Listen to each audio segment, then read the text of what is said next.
Have you ever wanted the comforting hug of a chicken noodle soup combined with the craveable chewiness of a stir-fried noodle? I know I have.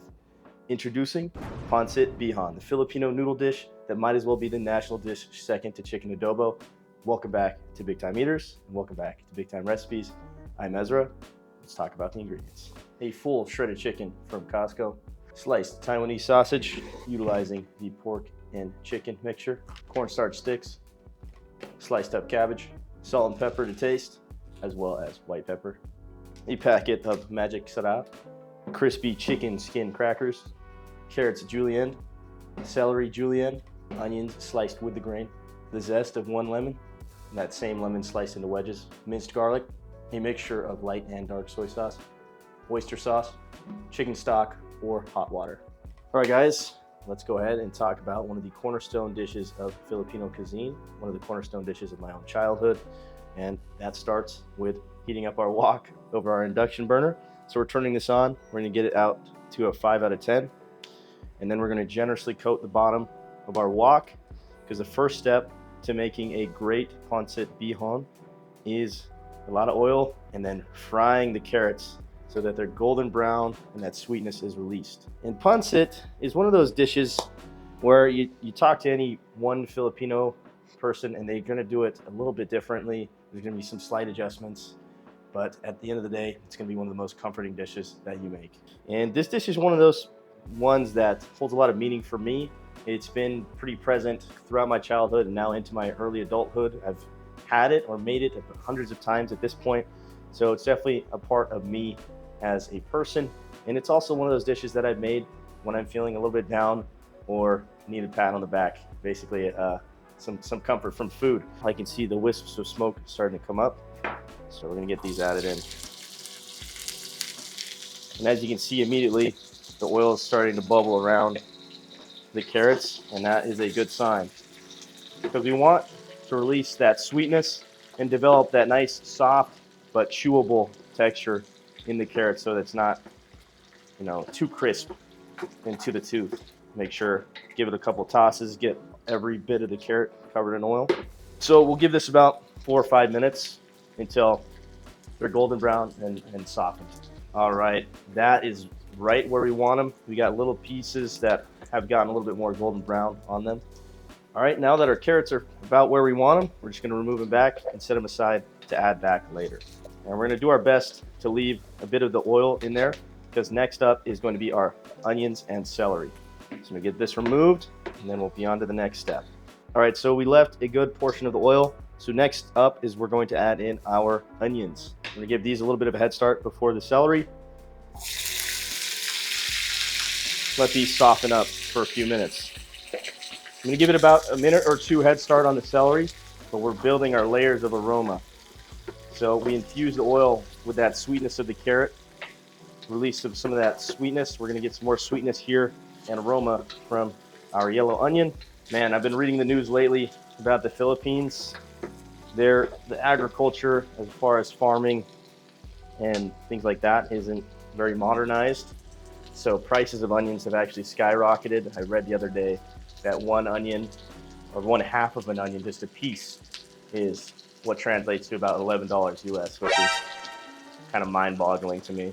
So definitely got to be grateful for what we have access to over here in the US. I'm gonna stir fry this a little bit. Again, following the same technique, give it a couple tosses. One thing to assist this process along is to add in a little bit of salt. However, I do want to be sparing with my use here because there is a lot of sodium in this dish already by way of sodium and the chicken stock, as well as that Magic Sarap. Okay, so once these onions have started to turn a little bit translucent, I'll go ahead and add in my celery sticks. And I'm gonna reserve a little bit because growing up, my mom always told me this, you wanna reserve some of the celery so there's a nice bit of crunch. That's also what the addition of the cabbage at the end is going to be for as well. Also, you don't have to be extra like me, but I just cut all my vegetables into the uniform shapes so that when I'm twirling it on my fork or eating it with my chopsticks, it just feels more homogeneous, goes together very well. Okay, so we've gotten everything softened up to where we want it to be. Onions are pretty translucent. They're gonna continue to cook, but we got them to right where we want them to be before we add in our garlic, as well as the celery has softened up a little bit. So now I'm going in with a whole head of minced up garlic, just right into the center. Allow that to go for about 20 seconds. Allow the aromas to permeate throughout the kitchen and our nostrils to be blessed. We're now going to go in with this mixture here.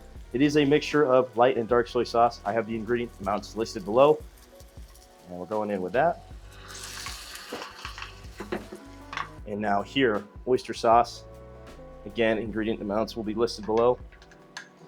And now we're going to fortify our flavors even further by way of just letting this soy sauce, oyster sauce mixture kind of not soften, reduce down and turn into almost a paste that binds all of our vegetables together.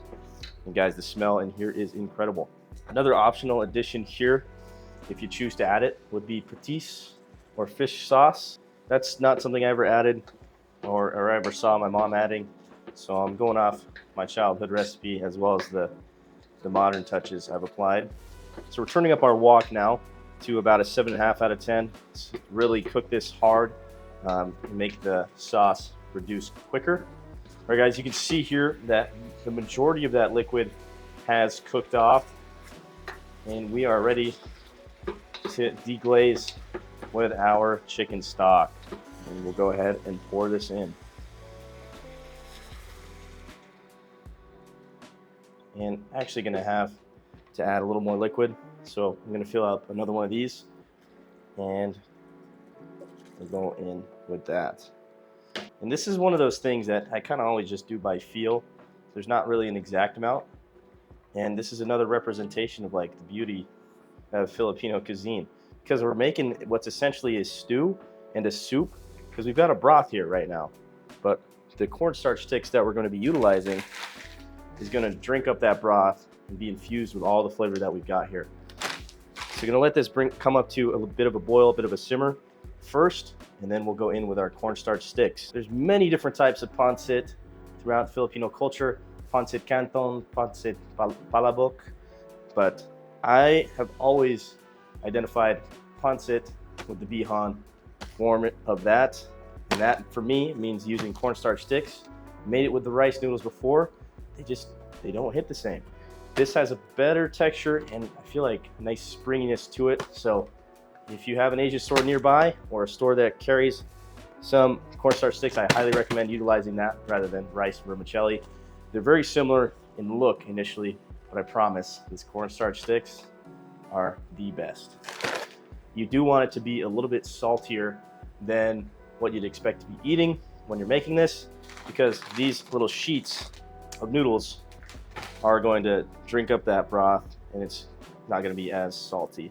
As we take our sheets, we lay them in the broth, let them submerge and soften. So we'll swap out the bottom ones. They've had a good soak. Another thing you may see if you ever look at pancit recipes is some people will soak their noodles, which is something I've never fully understood, because you want all the flavor to get absorbed into the noodles. We don't want them to be like overly done and the texture to be off. All right, so just to clarify, what I mean by soak is you'll have some people take their noodles, put them in a bowl with just water so that they can soften up a little bit, but it's really not a necessary step. Okay, now that these have softened up a little bit, I'm gonna add in a couple more sheets here. So we'll swap these guys to the bottom so that they can catch up a little bit. And now it is just a waiting game and a feeling game of just adjusting the amount of liquid that is necessary. All right, guys, at this point, that is perfectly right where we want them. You might run into some of the sheets sticking together a little bit, but just give it a toss. And we want to reintroduce our carrots. We're also going to add in Taiwanese sausages. And I opted for the chicken and pork mixture because the full pork ones are a little bit too fatty for this iteration, but it is a nice alternative protein to have. We're also adding in our shredded chicken. Probably use about half of this chicken for this batch. I'm going to add in our celery, as well as our cabbage. All right, guys, we're now going to add in our final touches, that being the zest of a lemon. That's going to bring some nice flavor and break up a lot of the richness and fattiness of this dish, as well as our flavor enhancer, our Magic Sarap. Going with our dusting over the top, as well as our fried crispy chicken skin chips. This is going to bring a nice textural difference throughout, as well as enhance that flavor. We'll give it a final toss. All right, guys, we're back. We got everything plated up. Amazing wonderfulness. I'm ready for this comforting food hug for myself. Last thing I'm going to add is just a little bit of a squeeze of lemon. Honestly, I do prefer limes for myself, but either one works. I believe lemon is more traditional, but we get a nice big twirl of our noodles. Get every element in there, a bit of that chicken, a bit of that sausage. We're gonna go in for a big bite. Bite for you, bite for you. Cheers, down the hatch. All I can tell you guys is that is my entire childhood in a single bite. Love this dish. I will always love it. You get the beautiful sweetness from all the vegetables that we cook down. You get the springiness and the saltiness from the noodles that have absorbed that nice broth. The chicken and sausage come in for nice meaty notes, especially that sausage plays a big role, adding nice sweetness, bring everything together. The things that elevate this is that lemon juice as well as that crispy chicken skin. Beautiful. Highly recommend. Cannot recommend it enough. Please give this recipe a try. I promise you will love it just as much as I do. Let's go ahead and get into the dense test. The dense test has arrived. Let's get a big bite. Guys, it smells amazing already. Ready? Metro Boomin, make it boom. Guys, this, the peppers, everything, the seasoning. I honestly think those noodles, the fact that it's soaked in the broth, that's the best part. And you can tell, I could tell, you can tell. Oh well, I'm out of here. Be well. All right, guys, that wraps up another big time recipe. Thank you for joining us today. If you like this video and you want to see more like it, whether that be recipe, review, food challenge, don't forget to comment and subscribe and share with your friends and family. We appreciate the support. We'll see you guys in the next one.